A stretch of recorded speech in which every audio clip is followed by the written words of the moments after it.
Hey there, everybody. It's me, Chris Herman, here for another episode of On Deck. Today, my guest is Jason Pohl. Jason is, so far, without a doubt, the smartest person I know in the NFT crypto space. We spent a lot of time talking about some of the real specifics of the cryptocurrency world, what his involvement is in terms of NFT investing. It's really fascinating and it's mind-boggling, and it's very clear, and you'll see too that Jason has already invested a significant amount of time getting up to speed on the topic. So if you are interested in cryptocurrencies, NFTs, and just art and creative expression, let's call it, in the Web 3.0 world, you're really going to enjoy this episode. So without further ado, I bring you Mr. Jason Pohl.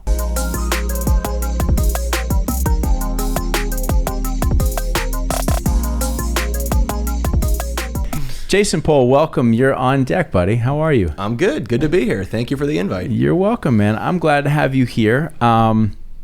We are meeting now for the first time as a result of our EVP and Managing Director, my good friend, Mr. Brad Granda. You guys live in the same community up in Boynton, correct? Yep, neighbors.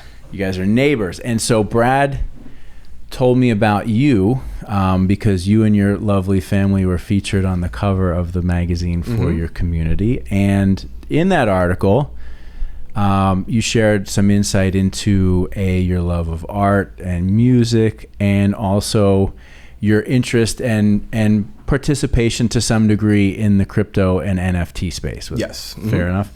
And so that was like, I was like, I think this is a good conversation for you to have. So here we are. And I'm really excited to talk to you because, you know, this world of, you know, cryptocurrencies, which, as we mentioned earlier, it's been around for a while, but it's really like, it feels like it's really starting to blossom and come to life big time right now, along with the NFT space. I've spent as much time as I can getting up to speed and really doing the best that I can to understand it for my own personal interests, for interest of the business. But you've spent some good time now in the space. So I'm just kind of, we can start wherever you like, but I'm just curious to see from your perspective what you see and what drew you into this. Certainly. So again, thank you for being here. It's always nice to talk to a human. Most of the interaction I have in crypto is avatars of monkeys, frogs, and apes and all sorts of stuff. So I appreciate this. We are live people in the flesh here. That's a different break for me, so I appreciate that. You got it. But yeah, so my introduction to NFTs happened probably the fall of 2020. I'm in a couple of different chat groups. Shout out to Crypto Phoenix.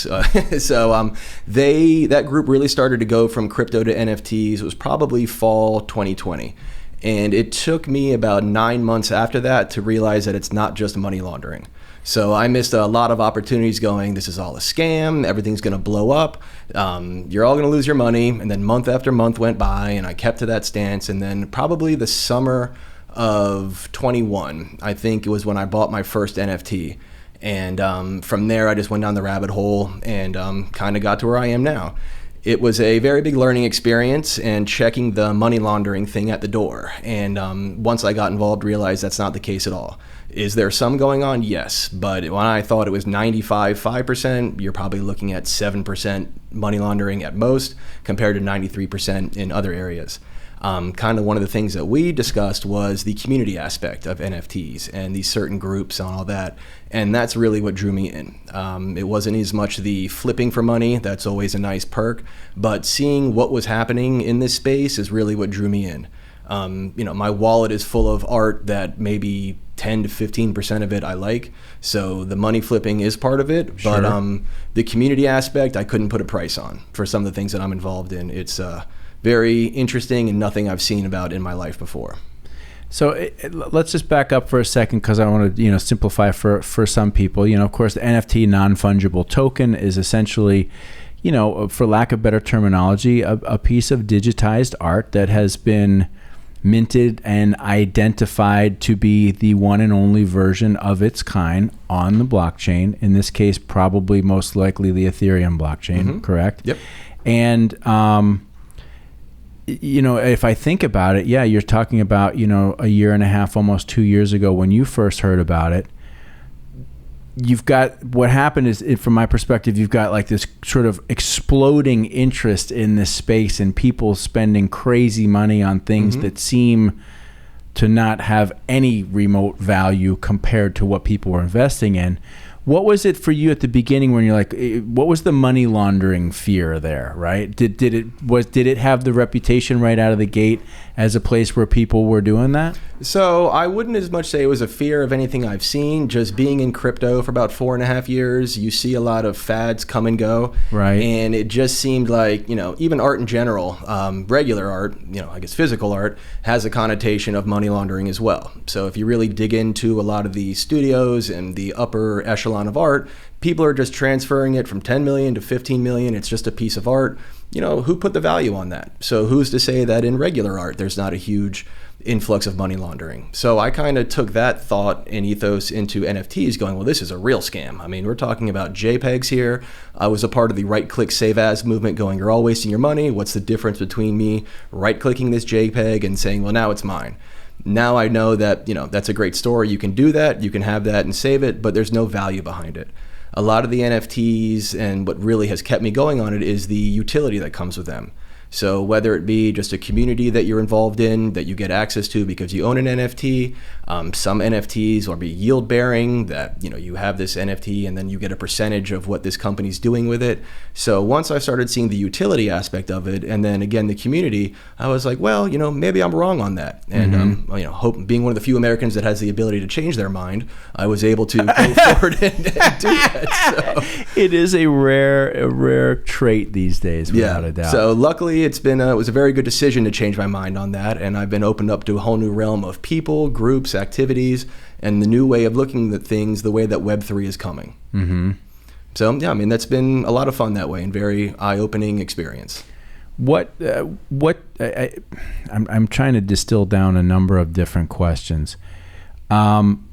What is leading to your decision in terms of what it is that you buy, right? You said about 15% of your portfolio in NFTs is stuff that you actually like. Yeah. The rest of it is just, for lack of better terminology, an investment, right? That you're making, that you do hope to trade and or profit from down the road. Yes. So how does one look at this space and make good decisions about what seems to be an endless array of potentially bad ideas? It's not easy, and I'm still trying to learn. So if you have any recommendations, I'm open. But it comes down to people that you eventually learn to trust. And there are people that this is their full-time gig, 18 hours a day, and their education on this is leaps and bounds anything that I can comprehend or dedicate time-wise. So a lot of what I do is I know areas that I can go to where I trust the people there and either talk to or converse with. And a lot of it comes down to you have to get on a whitelist, so you're getting it before somebody else has access to it, the general public, or you get in early, and that's kind of it. You're hoping for the best. And it's not easy, and I don't fully recommend it for anyone to just get started. There's a lot of pitfalls. There's a lot of ways to get scammed and lose your NFT, get your wallet cleared out. Even people that know what they're doing have a very hard time with that. And so it's hard. There's no really easy way around it, or there's no magic trick to say, go here, you'll get your good information. There are some professionals that will say, find a project you like, learn what makes it tick, learn the traits, and then sit and watch it for a couple months to find the good deals out there. Now, you could find a good deal, but then the project blew up a month later. So it's a fine line now more than ever. I mean, every day there's a new scam coming out. There's something coming out just to take your money. I've fallen for tricks, and I relatively know what I'm doing. So it's hard out there. There's no doubt about it. And especially now, it's kind of hit a bear market along with the rest of crypto, which makes it even harder. Now, there are some things that'll pop off here and there, but finding that early and getting on that trend, there's no magic bullet on how to find that. Have you always been an investor? In crypto, yes. Or even just like in regular stocks and bonds and stuff like that. Did that precede this, or what got you into this mindset? So I got into crypto December 2017. Okay. And I'd done investing before, trying to catch trends on pot stocks and stupid stuff like that. Never had any really great success, so I just left my 401k, IRA, talked to some people, kind of let them run it. Then when I got into crypto, I saw, it's one of those, I'd avoided it for 3 months after I'd heard about Bitcoin when it first started. And I have another buddy who we just consistently made fun of it. We said, oh, it's all these magic internet money. You're all going to lose your money. There was something called Mt. Gox that cleared a lot of people out, an early exchange hack. And we all laughed at them going, you're all idiots. Well, the joke was on us. And we always go back and say, well, wouldn't that have been fun if we weren't so stupid back then? But it was the fall of 2017, which was almost getting towards the next major, huge run in crypto. And that middle of December, I got involved. And there are 2 coins that I bought that I did really well with. It was Xrp and Tron. And I thought Xrp was going to change the banking industry. Tron was going to make a decentralized internet. Oh my God, I turned 10 grand into 40 grand. I'm the smartest guy in the world. And it turns out both of those companies are garbage. I mean, XRP people have their own little problem with that. But I watched that 40 and then plowed more money into over 2 years become very small. And then when the when the COVID crash happened in the stock market, same thing happened to crypto. The following year and a half was amazing. The returns I saw, I could never have dreamed of seeing what I started with compared to where it went. Now, a lot of that has gone closer back to where it started from in this latest bear market, but that's what really got me involved. And once I started doing the research and finding things, you learn what's good, what's not good. And then it's very exciting. I mean, it's mentally draining. I actually sleep better during bear markets than bull markets. And there's a lot to take in, and it changes constantly. A market cycle in regular equities can take 3 to 4 years to go from valley to peak to valley. That can happen in 3 months in crypto. So it's very labor intensive to make sure you're staying on top of things because they can change, in a snap. Not sure if you've heard or seen what happened with Luna and UST a couple weeks ago, but I mean, billions were lost with people. And the way that the protocol certain worked, you couldn't get your money out in time, and you went from a lot to sub a penny in 2 weeks. I mean, I think it was $110 and then 0.00003 2 weeks later because of what happened in this situation.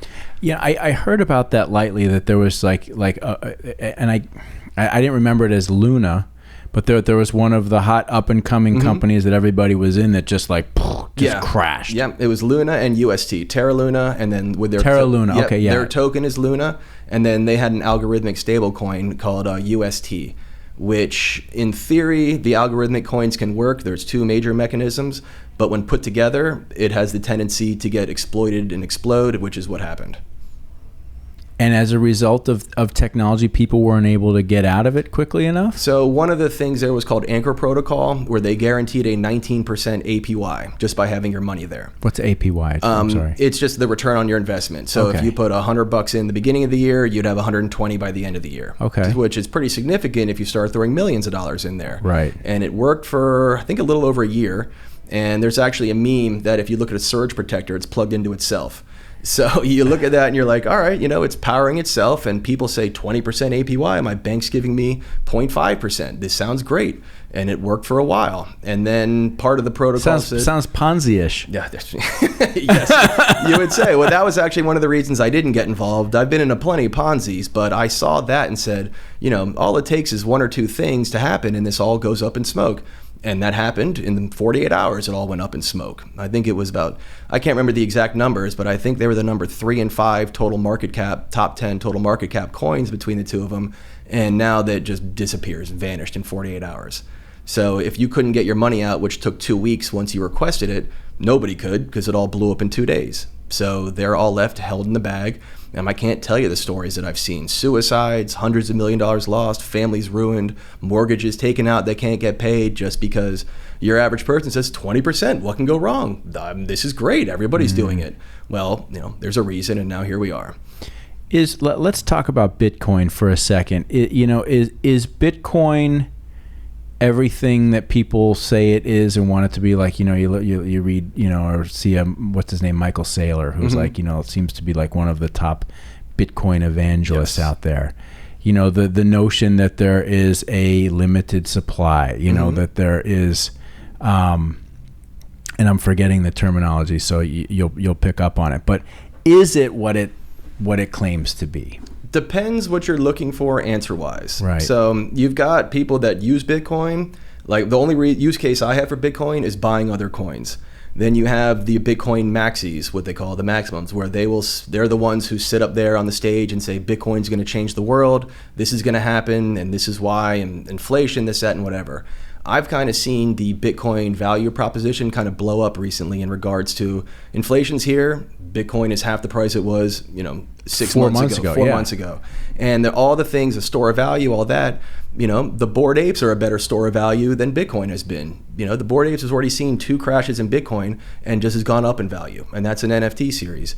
Bitcoin itself is, we see where it's at now compared to what it was a year ago. Yeah, I mean, it's 26, 27, and it's 28, 29 right now. Yeah. But it was like, during the summer it was 60-ish, and I've just watched it come down. Yep. And then it's been sort of like that 25 to 30, 25 to 30. November was a nice pop back up to 60, and then it's been crashing ever since. Right. Yeah. So it's a wild ride, but I see where the Bitcoin maxis are coming from. I just don't happen to be one of them. At the end of the day, I trade for dollars. I don't trade to stack more Bitcoin. And in crypto, you can trade specifically to grow your Bitcoin or Ethereum stack, or you can grow your dollar stack. At the end of the day, power companies not taking Bitcoin for a payment. So I'm happy creating dollars than I am Bitcoin. Right. And I've got my projects that I love that I feel some of them have a limited supply as well, like Bitcoin, that where my money is, I feel safer there, even in this downturn. It's taken a hit like anything else, but if you've been in equities long enough and just trade indexes, they always go back up. And I've seen in 4.5 years multiple Bitcoin crashes where I'd bring my kids over going, we're watching history, it's dropping $4,000 in front of us. That wasn't history, that was a Tuesday, so it's, you see it all, you get used to it, and you just learn that not everything's going to go back up, but I've seen, all I can go about is history and my experience, and the things I'm involved in have gone back up when they've hit the can. But at the same time, there are things I've bought for 35 cents that hit $58, and there are times that I've spent $58 and it went down to 3 cents. So you take the good with the bad and just hope to be on the positive side of most of your experiences. Is it safe to say, and I know it is because you mentioned it earlier, I mean, this requires a good bit of bandwidth to really stay on top of. You find trusted sources and be involved. It is very time consuming, which is, it can be good because it's exciting, but bad when you've got families, regular job, all that stuff. It is a balance that sometimes is not easy to do at time. I'm sure my wife and kids would say, yeah, I mean, if we never heard of Bitcoin again, that'd be great.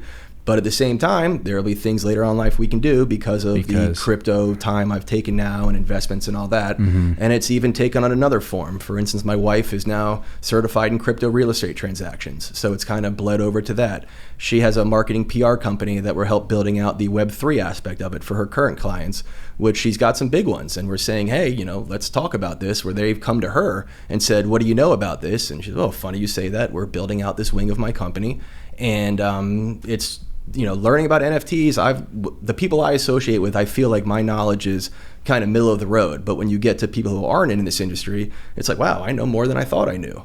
So it's taking that expertise and now confidence into other places. I can go and sit in front of anybody and say, here's what your traditional marketing plan is. If you want to look into Web3, here's how you can integrate NFTs. Here you can integrate the metaverse. Community building is huge. This is a whole new avenue of brand awareness and brand marketing. So it's been able to bleed into the other aspects of my life, which has been good for my wife and her business. Sure. And kind of the opportunities there are going to be fruitful just because there's only a handful of people in the world that can understand this, know this, and implement it. I think for the lay person, they're starting to hear about Web 3.0 and the metaverse. And I think a lot of people still think about it in a very fundamentally basic way from the perspective of, I've got my virtual reality goggles, mm-hmm. It's gaming, it's interactive, it's 3-dimensional. And they're starting to hear these stories of real estate being sold in the mm-hmm. metaverse. And give us a little bit more sense of from the view that perhaps you and your wife look at this Web 3.0. Like, what does it really mean based on what you understand at this point in time? So from what I would say is, on a surface level, the community is one of the biggest things that stand out. Anybody over the age of 35 has a very hard time understanding what's going on. So spending as much time as I am in the scene, it's mostly a lot younger people where their directives and their understanding of the world is very different than either, I'm in my early 40s, so it's very different than the way I see things. Mm-hmm. So it's been a bridging the gap of that. But the Web3 excitement, I'd say it's the community, but then when you start looking at the metaverse and things like that, the opportunity there is immense. And one of the things that, even looking at real estate now, it's hard to be a real estate agent and get the listing. There's only so few. You can have 20 people who want to buy a house, but if a cash buyer comes in, they're not getting it. There's so many things that make it harder to deal in the regular world real estate. When you start looking into virtual real estate, it's almost limitless, where, the best time is probably, I don't know if it's come or gone, but I remember in 2018, I was talking to my dad about Decentraland, and I said, look, you can buy these plots of land. I don't know what they mean, but it's a couple $100. Those same plots last year were $100,000. So the speculation really started to ramp up in 2018, 2019 of buying things, just virtual property in Decentraland, Sandbox, and there's new things popping up all the time. And it's that real estate, I kind of equated to my, not my grandparents, but grandparents of kids I went to school with that bought some swampland in some area that was pennies at the time, and then later in life developed into a mall and is worth $300 million. So it's kind of the same thing. If you got in early, in the 50s, then you spent very little on this land, and then when you're selling it now, it's astronomical. Right. So people are trying to chase that same aspect, and that aspect is still there. I think what people don't understand, and I'm a little bit unclear. It's like, we're talking about real estate in the metaverse, mm-hmm. right? First off, from my perspective, the metaverse is unlimited, right? In terms of its digital physical geography.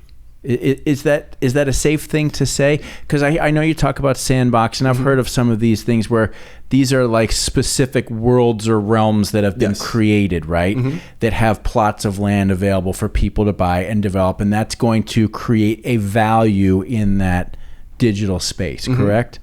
But is it all linked together, or are we talking all of these different, meta worlds that will all have different plots of land? I'm having a hard time answering the question, so maybe you can intuit what I'm asking. Okay. But I think I have an understanding Yeah. of where you're going. So Sandbox and Decentraland are actually limited. There is a size and only a set amount of properties. So once you build scarcity, then that's kind of, well, I want to be close to the center city. I hope this area does well. I see that this organization built a house here, like Snoop Dogg did one in Sandbox. I think his neighbor paid $650,000 just to own the plot of digital land next to him, so he's his neighbor. So you start to see that, and now brands are getting involved. So in theory, they say, oh, we're going to have some amusement park here. Well, nobody really knows yet because it still hasn't been fully built out. So there is, a set amount of properties there. Now, I think your next question was getting to interoperability. Right now, I don't know if there is a push to get Sandbox integrated with Decentraland and Solium and all these other ones that are virtual reality or computer-based. I don't know if there's a big push to make that interoperable. But there is a new one out there called The Other Side, and that's created by Yuga Labs, who made the Bored Apes. What they're looking to do is they've created the first round of 100,000 plots that they have their own land and their own resources and things like that. And what they're trying to do for interoperability is get any NFT series that can play in this world. So they're not looking to bridge Sandbox or Decentraland in there. What they're looking to do is you having the ability to take your NFT and be that character in their world.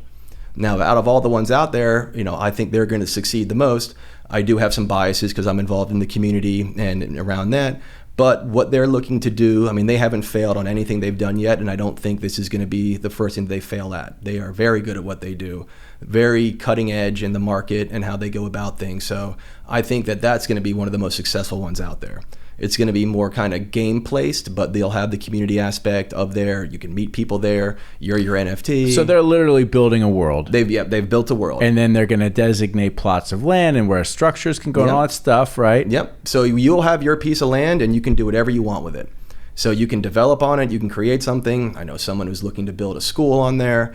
I've got some in a different land called NFT Worlds looking to build a music venue. So now I could function, maybe I'll do that there, and you can charge people to go there. You can have concerts live stream there. Right. If you're in the metaverse, you can say, all right, I'll pay $10 and I'll go see this there. You can host events there. So it's really what you want to do development-wise and just creating things and markets and things like that. And everybody needs to have some sort of 3D headset to be able to access this. Not on these ones. No? You'd maybe be surprised on the actual VR ones in the metaverse. I think there's only a handful of them. There's more in development, but most of this is just sitting behind a computer, clicking and going. So just moving through like a 2 to 3 dimensional space. Exactly right. Essentially, if you were a Minecraft, you were going out there, that's what you're doing. There's a NFT series called NFT Worlds, which I happen to like a lot, and that's all built on the Minecraft engine. So the hope is that the hundreds of millions of kids that are playing Minecraft can eventually migrate over to here, where you can create events and do stuff like that. You know, I could build out an entire music venue with a vacation resort or do anything here on this world, and then they have their own currency world where you charge people access to whatever event you do or access to be on there, and that's that. So it's just creating more ownership of things to, you know, additional streams of revenue for you. People to participate in. Yes. And even for companies, you know, I've talked to somebody through my wife's company about, hey, let's build this venue here that's an exact replica of your venue in the real world, and you can take people on site tours just on this world. And the amount of money it costs to build and do that is pennies compared to what you could be talking about flying somewhere there to do a site visit and along that. So there's a lot of, you know, I don't know about cost savings, but different ways of going about business in the metaverse that are far less than what you'd have to do now. Like one of the things my wife and I were listening to on a podcast, people were setting up pizza areas where you're in the metaverse, you order a pizza and it shows up at your door in real life. Like that's the type of stuff that they're building right now. It's so mind-blowing. Like even, and listen, I mean, I understand it basically, and it's just so mind-blowing. You know, the capabilities are unlimited, but it does seem like there is this push to tie things that are happening in the metaverse to still stimulate things that are happening in the real world. Yes. Yep. You'll always need that because, you know, at the end of the day, there are some views I have about where society's going that are not amazing in regards to the metaverse. I listen to one of your other, highly concerning. You know, if you have people dialed into the computer at all times and very little social interaction, that's a problem. And I also see, you know, since COVID started, everybody's used to staying at home. And in the metaverse, there are people going to have to do jobs that people don't want to do here. And I have a feeling, you know, this is the dark part of not a conspiracy, but I just think that there could be a time where you've got a lot of people here out of work in the world, not just America, and throw on some headsets, tell them you don't have to worry about this, don't have to worry about that, but now you're bussing tables in the metaverse.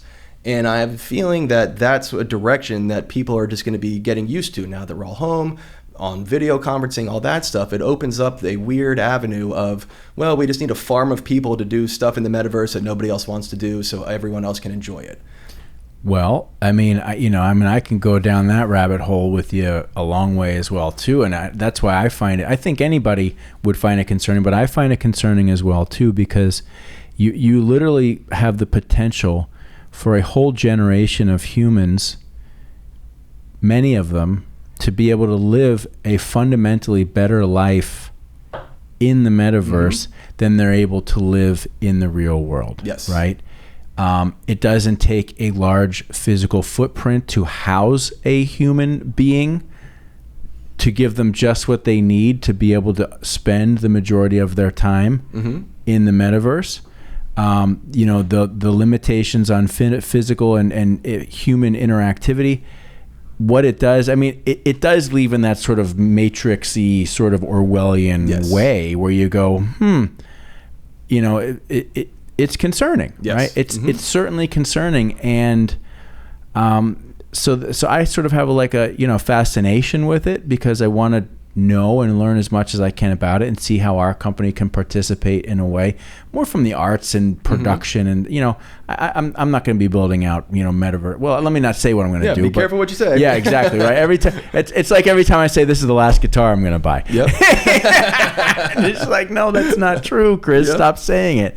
But you never know. But I mean, it is concerning where the potential is, particularly as we see like a sort of a shift in towards of further globalization, and right there's a lot going on that all this stuff could kind of snap together in a peculiar way. Yeah, I mean, if you've seen the movie Ready Player One, I have not yet, and that entire movie is getting built right now. In regards to, you won't have to leave your house to have a good life, like you just said. You can be whoever you want, and it's concerning just because there's a lot of people, billions of people in this world.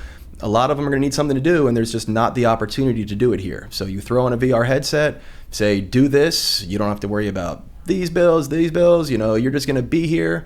And I just can almost see, kind of like the Matrix, just a farm of people doing this stuff. I mean, you're already seeing that with some of the play to earn games.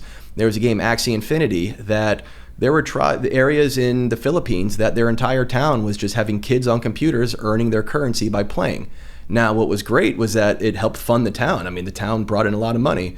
Well, since then, Axie Infinity's down like 75%, and I don't know how they're functioning out there doing that, but you kind of see this dynamic of, yeah, it's great, we're helping these people, get out of poverty, but at the same time, there are people making a lot more money off of that than that town is. The town's happy because it is a new revenue stream, but the early investors and all that are sitting. So literally for the town, the revenue stream is coming from all the kids being hooked up and playing this game. Because you earn the currency just by playing. That's unbelievable. Yeah. What do you have any thoughts? Where you hear a lot of talk about a lot of the whole thing with cryptocurrency is at least one of the things is there's this big debate between the store of value that could be in Bitcoin compared to the highly potentially inflationary aspect of fiat currency, right?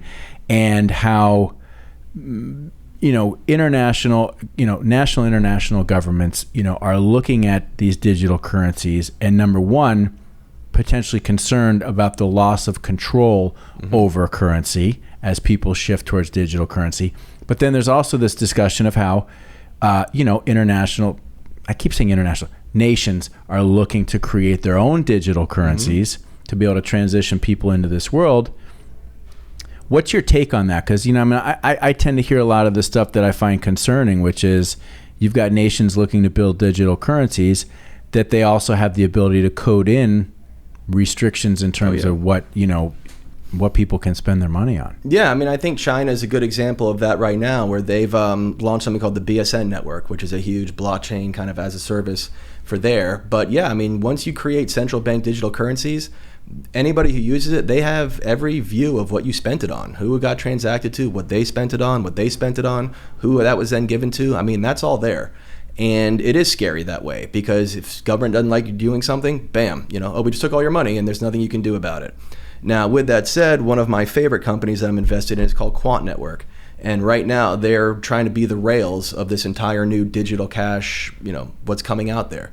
So I figure if you can't beat them, join them. So that's one of my largest investments there, is that creating the rails of the new financial world. So they're partnering with banks all across the world, Bank of England. They were the company that co-authored the MIT paper that the Fed went off of for central bank digital currencies. So there's opportunity as this happens to profit off of as well. That I'm not saying what they're doing is the most amazing thing, and it might not lead to the freedom that we all know and love. But like I said, if you can't beat them, join them. Might as well profit on the way up. And so when you say the rails, they're literally laying in the architecture for these currencies to interact and transact. Yes. Immediately. Worldwide. So with about 4 lines of code, they can take your existing infrastructure database and get it onto the blockchain. And then you're interoperable through any blockchain. Another company I like a lot is Constellation Network. So you hear a lot about layer 1s and layer 2s, like Bitcoin, Ethereum are layer 1, Polygon and Avalanche are layer 2. Well, they're the only layer 0 protocol out there. So they kind of lay under everything. So they're interoperable with everybody, which is the direction you need to be in. And it just so happens Quant Network and Constellation are partners with each other. So once you start to see, who's partnering with who, and then the understanding, they've co-authored a paper together for smart cities, that there's a lot going on right now. It's amazing. I would be willing to bet that the average human being on planet Earth has zero concept of how far along this stuff is, how rapidly it's moving, and how fundamentally it can and will change life forever. Yes. Their goal is that it change without you realizing it. You'll be on some app, you had no idea it's on the blockchain, you have no idea what's happening with information and all that. That's the goal, is every company's goal, is to make you be on the blockchain without realizing you're on the blockchain. Because right now, a lot of stuff is kind of a pain in the ass. Even just to make a trade on a decentralized exchange, you got to plug certain things in, access your wallet, make sure you didn't click a phishing link to get there. There's a lot of stuff that goes into it now that the average person, without putting their time and effort into it, it's not going to work. So a lot of those rails are trying to get built right now for ease of use to interact with the blockchain without knowing that you're actually on it. Right. Because it is a little daunting, you know. I mean, even just getting into the world, and I've only researched, I haven't started yet, but like, you know, I mean, it's like, okay, you want to invest in Bitcoin, or you want to invest, you know, you want to Ethereum, whatever. You know, you got to have a wallet. Do you have a hot wallet? Do you have a cold wallet? How do these things work? You know, are they safe? Are they secure? I mean, we're all so used to our online banking that it's just like second nature. But entering into this world of investing in crypto and or NFTs, it's like, there's a whole new realm of things that you have to understand. And even just the simplicity of, okay, you set up your wallet and you damn well better remember your password, because if you lose it, you're toast, You're toast, yes. There is no there's no customer service or reset password. That does not exist. Right. Yeah. It's crazy, and it can be a little bit daunting. And so, you know, for the average person, I can see how at some point in time it would be very easy for governments to initiate their own digital currencies and transition people into it, just like that. Just like you know, I mean, I've often wondered. It's like, okay, you know, as countries roll this stuff out, do they incentivize? Do they say, well, let's say you got $20,000 in your account now. You know, we're going to give you $25,000 of whatever, right, as an incentive to move them in and away from fiat currency and get you into this system. And before I know it, everybody's in this sort of digital currency world, where then you go, okay, well, now every move is tracked. Yes. You know? Yep. It's all on the blockchain for anyone to take a look at. Forever. Yes. Yeah. It's now, crazy. The plus side to that is that, you know, if you're generating data, there are companies out there that want to help you monetize your data. So one of the companies I mentioned earlier, Constellation Network, they've got companies in their ecosystem that are working on digital advertising. So they can show exactly, apparently that industry is ravaged with scams and just not great metrics. So when you get things on the blockchain and the speed of the Constellation Network, you're able to do things in live time that, you know, it's just instant payments, instant metrics, things like that. So there's another company building on there for medical data. You'll own your medical data and you get to choose who you can sell it to. So now you're looking into individual revenues of saying, okay, right now all the apps I use are profiting off of my stuff. Let me take that back, and then I can choose where it's going. Interesting. Yeah, so really? That is what I'm hoping is the next revolution, is more, I guess, sovereignty of your own stuff. So when you take your personal data, you have control of it, and you can sell it to Nike, or you can sell it to United Healthcare, or you can sell it to Target, instead of just the apps you're on doing it and making profit for you. I'm sure you've heard that if you're not paying for an app, you're the person that they're exploiting. Yeah, exactly. Selling you to the advertisers. Right. So it's the same boat there. So now if the person takes that power back, then now you're looking beyond the next stage of, okay, it's a different realm for advertising now, and it's a different realm for monetizing your own data that doesn't exist right now. So that's exciting stuff. It's almost like you could sort of NFT your own personal data, Yes. and then determine who you transact with to right. share it with. Yep. And for what price. Yep. And you pick and choose all that. And even if it's $1, it's $1 you weren't getting the day before, just for, you know, pushing a button saying, yes, you can have my vital signs from my visit here, or you can have my biometrics here. At least now you're making money off of it. Dude, it's so crazy. There's a lot out there. It's so crazy. You know, yeah, I don't want to go too. There's so many places to go with this, but I'm going to try and keep it kind of a little bit more down the center of the road here. What is let's talk about the sense of community, because I've asked you, and a couple times you've indicated that this is sort of like the unknown and unforeseen big benefit of being part of this. Yes. What's the community like? So it's when you get a lot of like-minded individuals together, a lot of stuff can come from that. So one of the examples I've used a couple times with the Bored Apes. So in October, there was a dinner that through Twitter, a group was started, and a bunch of apes in South Florida kind of formed together and said, you know, let's all go out to dinner one day.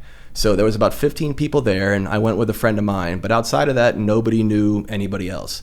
But as soon as you sat down, it was like everybody knew each other for 20 years. And a lot of that was just based on either owning the ape or just being in with NFTs in general. And that's when I kind of learned, like, wow, I thought I knew stuff, but I'm sitting around people that, you know, you've got to buy a piece of armor, you got to buy this hat, and by owning these two things, you get this box, and this box can be worth this when it's open. I mean, things that I was like, I have conversations and tell people this, and I'm like, God, I feel like I died inside that I know how this works, where some of it just sounds so ridiculous, but you're in these groups of these people that understand it, and there's a means to an end. So you sit down, you instantly feel like you know everybody, and just the knowledge base and just the friendliness that's instant there. I've never been a part of anything like that before. And it's just, it brings you in and you're a part of what's going on. Being in the older generation, we really didn't have any of that. A lot of the younger generation is used to that, and they strive for that. Yeah, that's a sense of community, whether it's through gaming or social or whatever, exactly. Right? Yeah, I mean, I was never on Twitch. I played a video game with my friends. I never even imagined watching somebody playing a video game for hours on YouTube. But that started, a little while after I had come through. So what I see is like, this is a little out there. Younger generations and people who are building all of this, they're used to this. So I think it's been great being able to see that side of things, just on the community aspect. It's just bringing people, like-minded individuals together, based around either an NFT or a like or something like that. It's been interesting on that aspect. It's interesting, that sort of sense of like spiritual community almost that you're talking about, because you're talking about a very small number of people that for whatever reason were drawn to and felt the need and or desire or saw the opportunity in investing into this thing that most people would look at and say, this makes no sense, right? When you're talking about a square JPEG of something that doesn't really look that complex from an artistic perspective, but for whatever reason you were all drawn there, right? And then you meet each other in person. It's like, oh God, I feel like I've known you. I feel, you're on a very similar wavelength. You almost wonder if it's something like even more spiritual at work, that this was just the thing that could be. Right? I mean, the fanhood that's generated in such a small period of time that everybody's all in. It's like they all feel the same thing. It's not like I have this experience, but I feel a little different. I mean, everybody. It's universal, the way it's happening, and just the love everyone has for each other, just the want to go out and talk to like-minded individuals that way. It's strong, and I haven't seen anything like that, leading up to this. And it's, crypto communities, they're very similar. If you have this coin, you have your own Discord channel, your own Telegram channel where you get together that way. But when it came to NFTs, I was like, this is different. It is people that live and die and breathe this stuff. And then once you get involved there, you can kind of go down the rabbit hole as well. You can be as active or as inactive as you want, but the community is still there, and there's always enough people to keep it going. Mm-hmm. What do people, people who are just jumping into this, what are some of the biggest mistakes that they make right out of the gate? I would say going on YouTube and listening to someone say this is the next greatest thing. YouTube is a cesspool, and so is Twitter. So it takes a lot of time to sift through the BS to find out who you can trust. Influencers are, there's a reason they're getting paid by these companies to tell you to buy. They're usually selling as they're telling you to buy. And it's very hard in that aspect to find out the directions to go in or kind of where it's going. Gotcha. Let's transition a bit into a little bit more of the tactile world. I know that arts and music is an important part of your household as well too. Let's talk a little bit about that. Like, you're very involved in something that is very creative in the metaverse, Web 3.0, but at the same time, there's still a love and appreciation. I know you were a DJ at one point in time, so let's get there a little bit. Yeah, so I guess with music, I got into the Grateful Dead at 14 years old, which took me down a different direction than most when you get into music.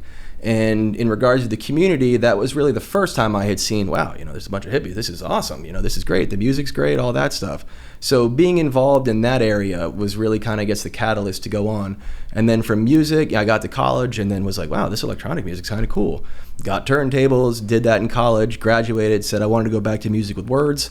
Got there, and then just kind of branched on to different bands and genres, just seeing it that way. And then that's gone on. And then on the art aspect, a lot of the art that my wife and I are into are from artists that we've seen at festivals. For instance, we have a handful of Lebos at our house. I mean, he's an artist that we used to see at festivals and grew an affinity to. So on that aspect, we have a couple of those pieces up there, and we learn to appreciate that and see what's coming out.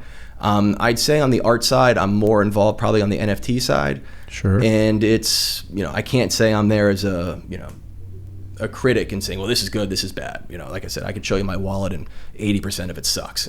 I bought it hoping to flip it, miss the boat, or there are some things like, well, I'll hold on to this, it should come back. But so the music is kind of what got me into, I guess, the scene, and then art kind of comes along in the jam band scene too. different styles of art. And then as a whole, I still have that's a square in a circle, and you're asking $100 million, $10 million for that just because it was some artist's name. I still don't fully understand that aspect, but that can be drawn into, different strokes for different folks. So I'm not here. I used to think, oh, what the hell? Now that I'm in NFTs, I'm like, well, I can understand why somebody wants to do that and, and say that that's worth that much. I'm curious, 14 years old, you're drawn to the Grateful Dead. Mm-hmm. How did that happen? That's a good question. Skeletons in the Closet was the first album that I found. Usually everybody's, first entrance into there. And then it just kind of snowballed. It was just, you start to go in music with words and then in a jam. Next thing you know, you've gotten into the next song. You didn't even know it, and 14 minutes have gone by. I'm like, oh, this is amazing.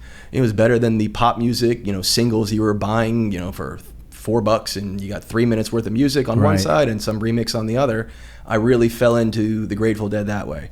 And then got into Fish, and then all the other stuff, Disco Biscuits around the way. And so then that kept me in there, and then got to college, was like, electronic music, this is great. They've got their own sub-counterculture, and I think maybe that had part of it to do with it too, is that I never liked being mainstream. Mm-hmm. I always kind of liked being under that and seeing what else was out there, and that really fit the bill in that aspect. So I think that's what drew me down that way. I just don't like anything that's really mainstream. So yeah, I mean, I've grown to appreciate mainstream stuff more now, but I grew up being introduced to classic rock and stuff through my parents, and a lot of stuff. But for me in the 80s, towards the end of the 80s, I got really drawn into punk rock and hardcore. So I really developed my sort of part of my identity in this underground, aggressive, like a subculture thing. And it's still, I still love it. Saw Fish in 1989. Wow. My freshman year in college, they played at our little school center bar, and I just remember that was the first jam band I'd ever seen. Mm-hmm. And I'm not a big jam band guy, but I love Fish. I really enjoy them. And I remember I was like, oh my God, that was freaking incredible. We were all listening. We all had the cassette, Junta, whatever. Yep. Mm-hmm. Yeah. And that kind of, because I went to school in Colorado, so I was around tons of people who are way into the jam band scene, and so it's a very specific culture. It's a very specific lifestyle, right? Yes. There's a lot that goes about it, and there is the art component. So interesting. And I've seen just in the pictures, the artwork that I've seen is very colorful. You've got a lot of bright, vivid color stuff, which to me, in my mind, kind of traces back into that world. Yeah, I mean, we have a lyric wall with a lot of our songs that we like. We just have a lyric that's framed, and either it's been professionally done by someone we said walk by, like, wow, that's great. So we have probably 15 maybe pictures of just different, you're my blue sky, you're my sunny day, everything slow down, you're moving too fast, just small things from bands and songs that we like, able to put it up there. It's kind of an expression of your interests that people walk in and, wow, that's really cool. It's different. So we like that. Cool, man. Mm-hmm. Well, it's good to get to know you a little bit, Jason. Yeah, this has been great. Like I said, a human person to interact with this is new to me. So is that a lot of the world? The world that you're in is it a lot of communication via Twitter and groups and stuff like that? Almost exclusively. Now, you can have the groups like the Magic City Apes that they get together and they'll do beach cleanups, and we have meetings for the DAO every once in a while. What's the DAO? You keep referring to that, and I know Decentralized Autonomous Organization. It's like a company that doesn't have all the legal structural rules that current corporations do, and there is definitely an avenue for success with them. There's also going to be some pitfalls. I think at the end of the day, DAOs are going to morph into what corporations are today. Because you still, everybody having a say is great, but if you don't have a leader, nothing ever happens. Right. It doesn't go anywhere. So, dictatorships are not right, but sometimes you need one to drive a ship, or else it's just a bunch of people sitting there waiting for someone to do or say something. Somebody's got to take charge. Someone's got to take charge. And then you need to sometimes have a code of conduct. What if one member does this? How do you handle that? So it's a very new, up-and-coming thing that they're still trying to figure out. At the end of the day, it could look just like a corporation. You've got your rules, you've got hiring, you've got all that. But I do think that there is a lot of other avenues where, there are real estate DAOs where you can invest in the DAO. These are a lot of asset-backed DAOs that will give you residuals as well.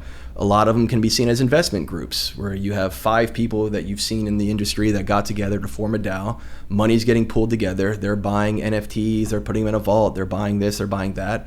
And then you start to generate residual income that the DAO members can then reap the benefits of.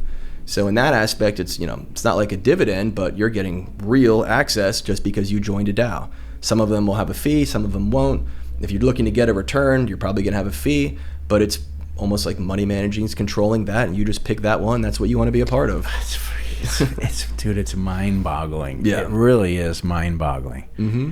I think the thing that, as I'm listening to you, the thing that I keep coming back to, and quite frankly, one of the largest reasons why I want to figure out how we as a company can be involved, is it comes down to this, the sense of community, the sense of spending time together one-on-one or in a group with people, like-minded, interested in people.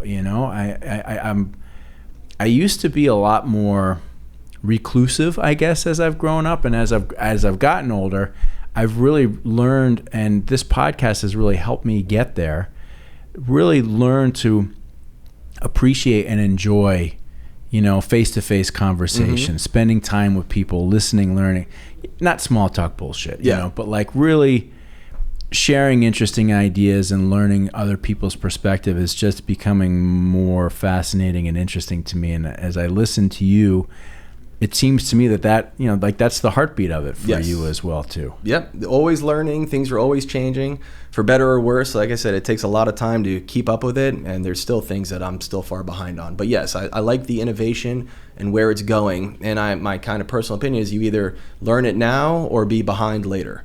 So it's coming whether you like it or not. Changes, nobody likes change, but it's happening. Kind of like you said earlier, by the time they realize something changed, it's already here. Right. So why not get involved early, get your stakes in, get your education up, and kind of go with the flow instead of being smacked with it in the face and then going, well, now what?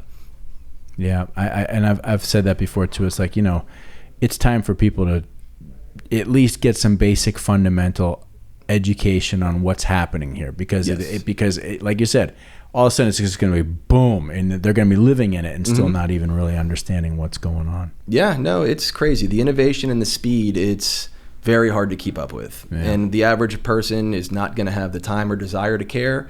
But if you want to profit off of it, then you need to put the time in and desire to care. Time to get to work. Exactly right. All right, Jason, it's been great. I've enjoyed the conversation with you. Yeah, I really appreciate it. Be more than happy to jump on whenever. You got it, buddy. All right, well, at a loss for words, what I will say is that we'll pause for now, because I'd love to continue this conversation with you at another time. As always, you're always welcome here. If there's any way that I or we can be helpful to you, it's an open door, and it's just share in any way that we can. I really appreciate that. All right, Jason. Thanks, man. Appreciate your time today. Take care. Talking to you. All right, you too. Bye. Bye.